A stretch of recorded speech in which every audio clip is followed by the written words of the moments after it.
How can we be noblebright in a grim, dark world?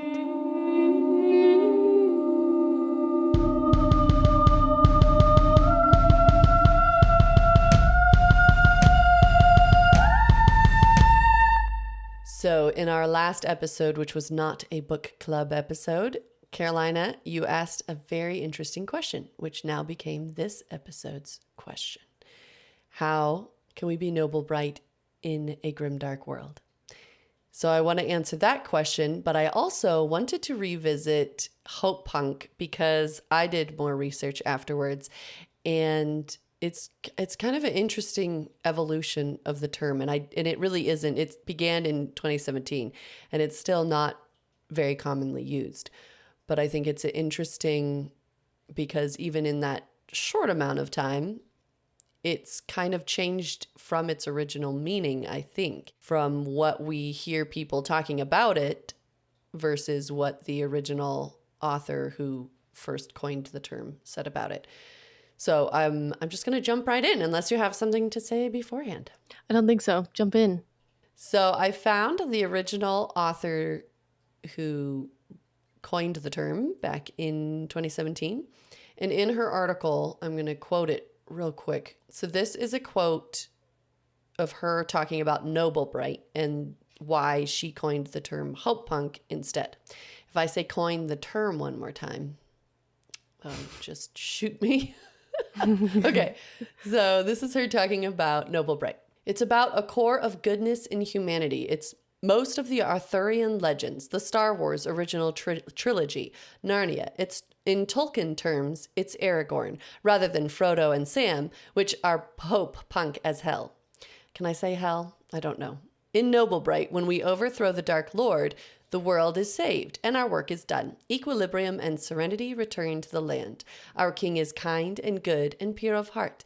That's why he's the king. It's all very nice. So this is at the end of the quote. And you might be able to tell from the way I read nice, she doesn't like it.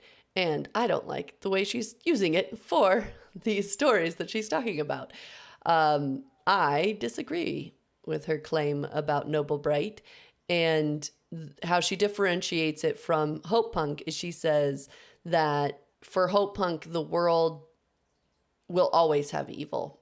So the fact that the characters are being good and being kind is not just a rebellion against whoever is evil and in control. It's a rebellion against the inherent sliding into evil that will always be there. Right. That what makes it punk, what makes it counterculture is that the common culture is evil. Yeah, and will always be so. Like, even if you win this time, evil will just come back. I have a whole thought on this. So do you want to jump in and give me your reaction first? Well, one, I disagree that at the end of Lord of the Rings, everything's great. You know, like Frodo is so broken that he has to go into the West. From what he's seen and what he's been through, I think that it's very obvious that there's like a rebuilding that needs to happen. And I kind of see it, and I don't know if this is old age, but just sort of like the work in these stories, it's not a happily ever after. The work in these stories is never ending, just as that your chores are never done. You know, like just because you swept and mopped the floor today, you know, it's like if you were to bring it down to the mundane, you swept and mopped the floor today, you did it, that was your journey, that was your battle, and the winning thing is you have a clean floor, but you will still have to mop and sweep the floor again. It will get dirty. That life is more of a maintenance, that we're caretakers, we're gardeners, we're stewards of life in the noble bright world. um, and that's not a bad thing. That having ritual and routine is not a bad thing, and that doesn't mean that evil will win. It just means that it's kind of how when I was little, I'd get really claustrophobic when people would describe heaven as never having to work again. Because to me, like with nothing to strive for, nothing to work for, it didn't seem like it would be heaven. And I feel the same thing about happily ever after, where if you're just done, that's not happily ever after. Stagnancy does not equal happily ever after. So that's my rant. I totally agree with you, and I love the way you said that.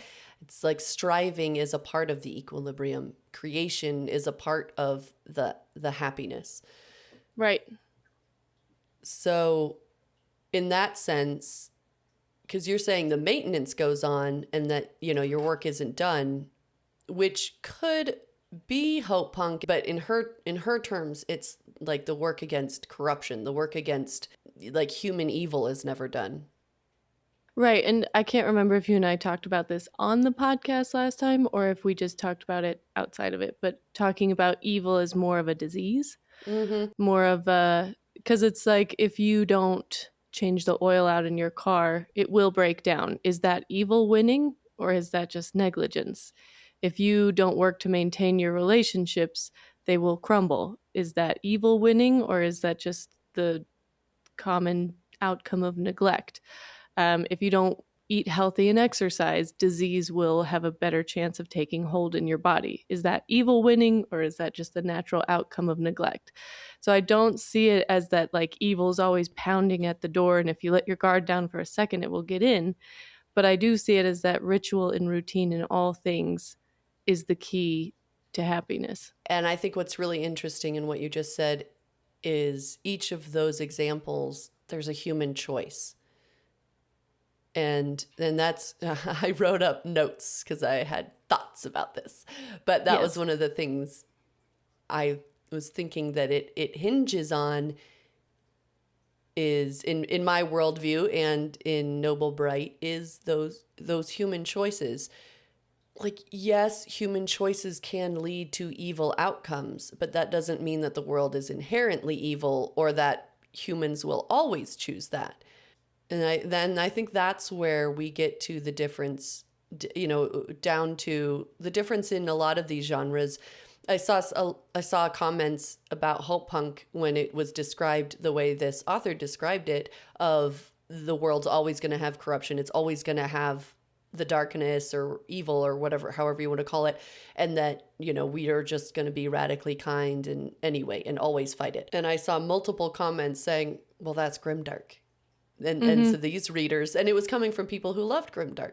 So I thought that was really interesting Mm-hmm. because people outside of the genre say that there's no hope or no resolution in grimdark, but people who are reading it saying, no, that's the whole point, is that the world is grim and dark, but people are going to keep trying to do good, even if they're not like moral characters or perfect characters.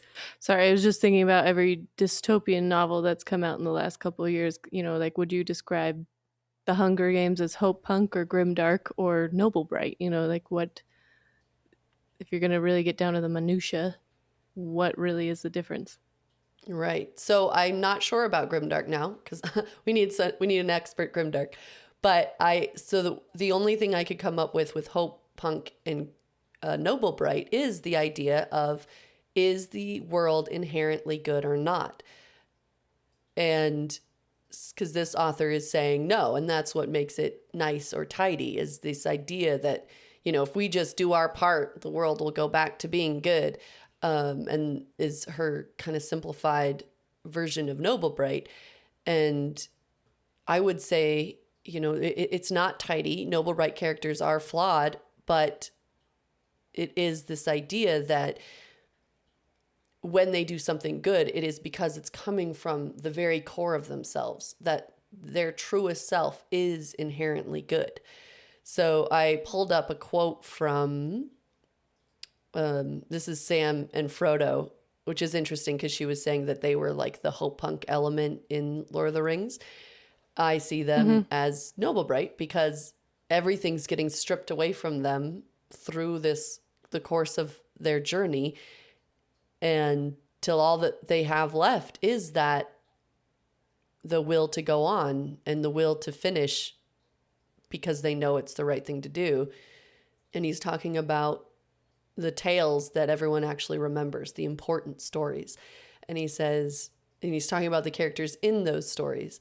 And he says, but I expect they had lots of chances, like us, of turning back, only they didn't. And if they had, we shouldn't know, because they'd have been forgotten. We hear about those as just went on, and not all to a good end, mind you, at least not to what folks inside a story and not outside it call a good end. So to me, that's noblebright, in that they're going to keep going, and that might not be their personal good end.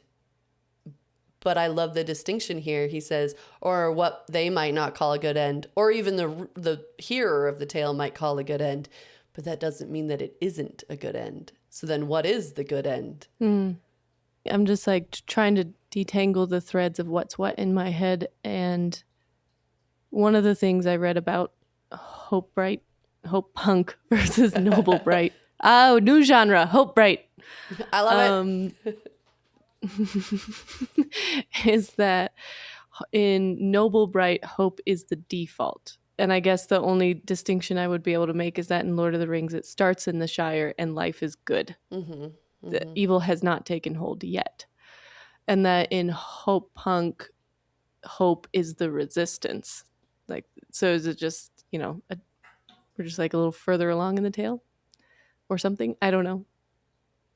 I watched a movie last night that I think was the perfect example of hope punk, Project Hail Mary. And I've been comparing in my head as you talk about Sam and Frodo, just like why I think it's such hope punk and not noble bright. And a little bit of that, I think, too. I am not going to do any spoilers because I know you want to see this. And also, it is a really good book if people want to read it as well. It's kind of I would say, an unlikely hero. I feel like noble bright characters consciously make the effort and choose to be noble and good, and this is sort of an unlikely hero who just is a really good person and makes these incredible choices, but that's not his default. He's not the Aragorn type, if that makes sense. And I think that's all I will say, unless I think of more things to say minus any sort of spoiler. Well, then I can't comment on it since I haven't seen it yet, and I haven't read I know, the book. I'm sorry. But no, I think I'd watch it again with you for the record. Okay, good. But you bring up a really interesting point about the character consciously making the choice that they think is right and good, or you said consciously working to be good versus they're inherently good, and they make choices that end up being good. Is that what you mean? I think what I mean, bear with me while I figure out what I mean. What I'm saying is that noble bright, it's almost like what you expect. Okay, so Lord of the Rings, it's like what I expect from those characters. Aragorn, I expect him to be a hero. Legolas, I expect him to be honorable. And maybe that is, I'm gonna just be the devil's advocate here. Maybe that is what makes Sam and Frodo a little more hope punk. Is it's the unexpected element. It's the innocent, not born to be a hero, but continues to be one. It's in the little things. It's in the ordinary folk choosing brave things.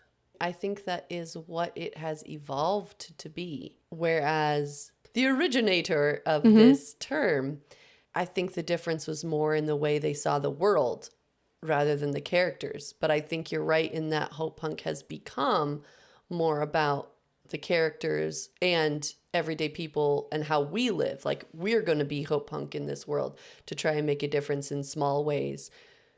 And that I like. I like what hope punk has evolved into. Whereas in reading the original creation of it, the violence in the world is inherent, and that is what their kindness and honesty is rebelling against.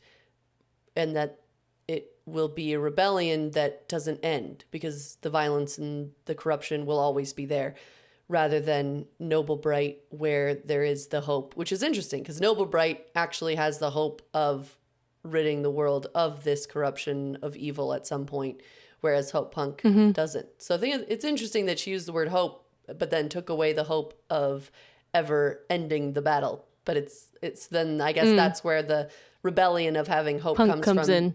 Yeah. Whereas with Noblebright, there's the idea that it will end, even if we don't see it. It's that idea of the good end, even if we don't see that good end, even if we don't sit under the trees that we're planting. We won't enjoy the shade, but someone will. And that's where the nobility comes in, because there's a level of the self-sacrifice. With Aragorn, he avoided being king, avoided trying to be king for centuries. He just was living as a ranger. So it's interesting that you say we, as the reader, expect him to be the hero, but is it because we already knew he would be? He didn't expect to be the hero. Elrond had kind of given up hope on him. Like he left that path long ago. I think thought he was choosing to be the hero by stepping back because of the weakness in his bloodline. That he thought he would be a bad king. So even by choosing not to be king, he's still choosing good. Yeah, that's in his true. own mind. Let's do a Discworld delight. Oh yes, let's. Okay, we got a couple guesses. Dave says, sounds like Carpe Jugulum. Jugulum? Sorry. I don't know why I tried to give that a little zhuzh. I haven't read that one for a long time. Somebody else guessed Men at Arms, Guards, and Thud and Snuff. Ooh. Good guesses. All good guesses. Carpe Jugulum is one of my favorites, but it is not that one. It is indeed Snuff. Oh, Snuff said. Which is another one of my favorite ones. Snuff said. All right. So for this week, this will also give you the Discworld world within the world. World. I should loosen her corsets if I was you, she said as she ambled past. Good heavens, madam, there's enough panic in here as it is. Nanny moved on to an interesting crowd of gypsies, noblemen, and stagehands. Witches are curious by definition and inquisitive by nature. She moved in. Let me through, I'm a nosy person, she said, employing both elbows. It worked, as this sort of approach generally does. There was a dead person lying on the floor. Oh, Kiki. It says it's time for my close-up, Mr. DeMille. Someone else is saying it's time for his close-up too. Come here. If you're going to bother me, at least come show your face. Oh, yeah, come show your... Oh, hello. Yes. Look at your cousin. It must be dinner time. Yep. Okay. Look at those eyes. He's like, what did you say? Dinner time. Did you say the word dinner? I knew you could read my mind.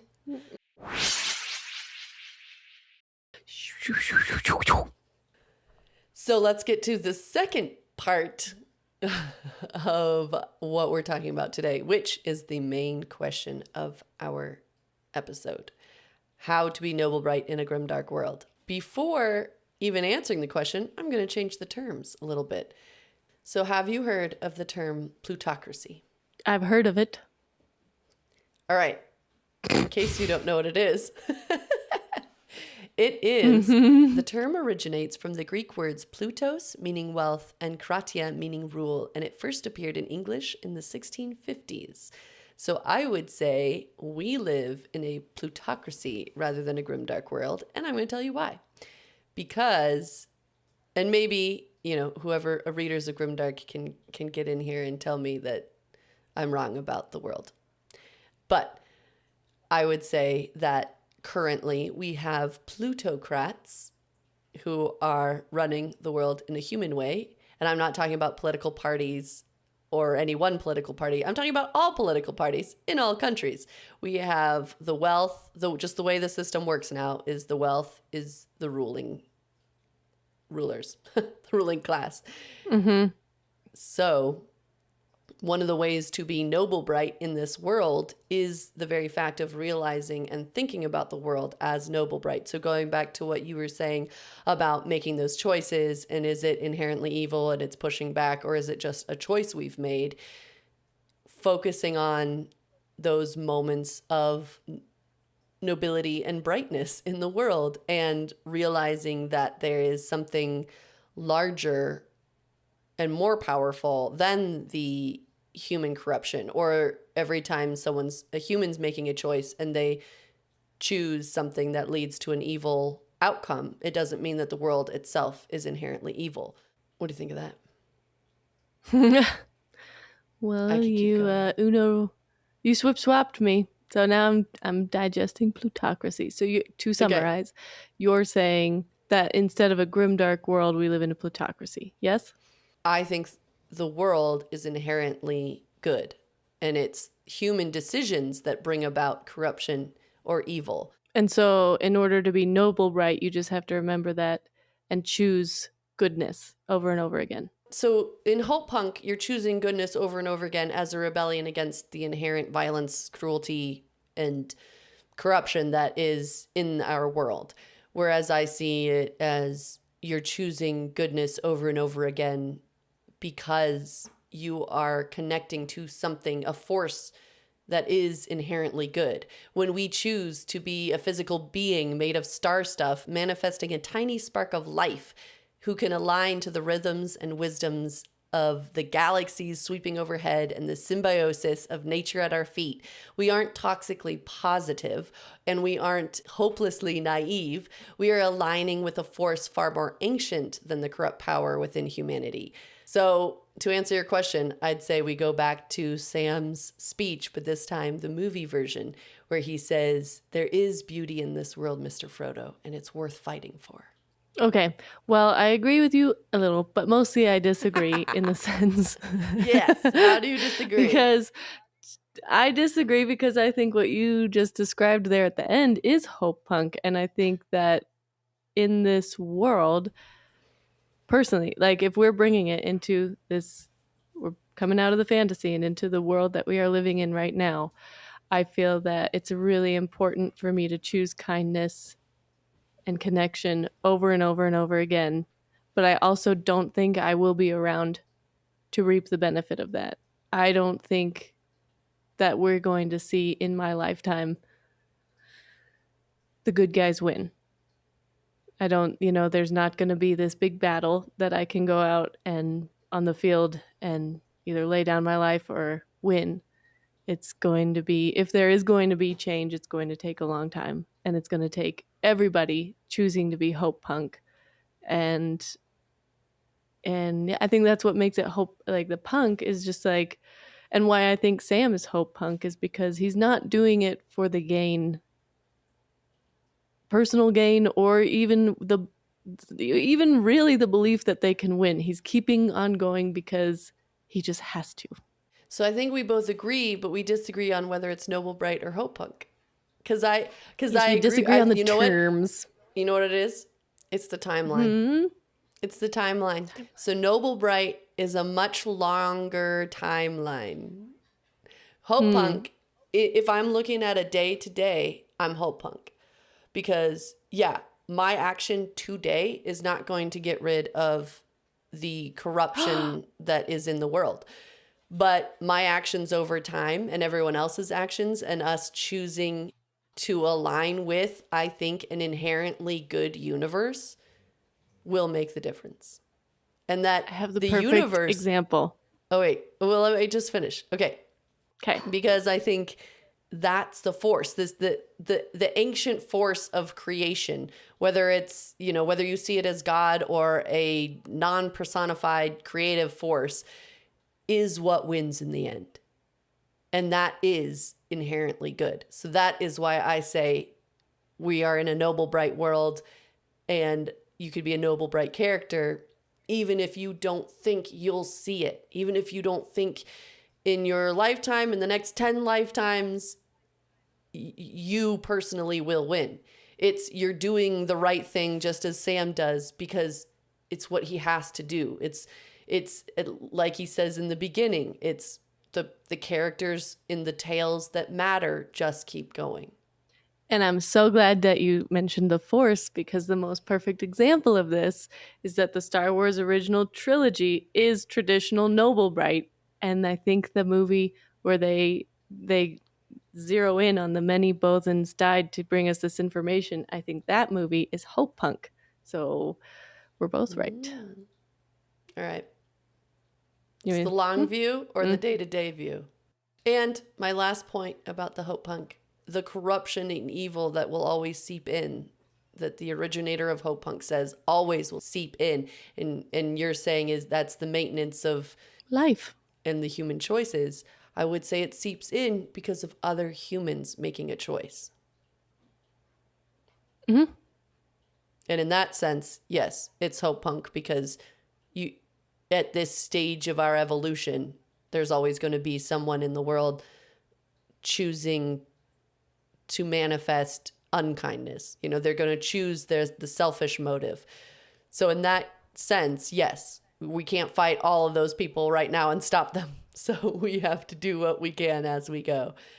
In the long, long view, as we evolve, I hope and believe that at some point, less and less people will choose to be unkind to their fellow men through selfish acts. Amen. Speaking of noble bright and the brightness in the world, do you have a spark of the week? Spark of the week. No, thank you for asking. I had a terrible week. Not one little tiny spark. No, I've got a spark. It just can't be baking or cats, so just give me a minute. I mean, it can. I'll tell you my spark of the week, actually. I genuinely love the people I work with, and they make me laugh so hard every single day. And I think I'm very lucky, and it is my spark of the week, spark of the day, spark of the year, spark of my life. Oh, that's lovely. It's amazing how much people around us can change everything. Yeah. And Mary, what is your spark of the week? My spark of the week is actually something I found music-wise, so I'm trading you. I'll take the music spark. So this is a creator who actually, she isn't making the music she uses, but she finds human musicians to accompany illustrations and animations that she's made. So she's on YouTube as World of Mithrasa, and then her website is Mithrasa. This person is thinking about the exact same kind of stuff as we are. So Mithrasa is the name combines mythology and rasa, which means represents profound emotions evoked by storytelling and visual arts. Mithrasa serves as a catalyst, immersing patrons in a worlds brimming with drama, romance, and action through various mediums. So we'll put her link in the show notes here for you guys to explore. But that was my spark, just finding another That's creator. awesome. Yeah. Yeah, very inspiring. Tell us what you think in the comments. Do you agree? Do you disagree? What is the world to you? What genre are we living in? What genre are you living in? And if you don't like the genre you're living in, join my Kickstarter and be a part of the book launch. It's so much fun. It makes every genre world that you are in better. That is true. Smooth segue. Smooth pitch, baby. Thank you. All right. Whether you think we are in a hope punk world, noblebright, or grimdark, Caroline and I are so grateful to be spiraling through the universe with all of you. It's not always easy, but no good story ever is.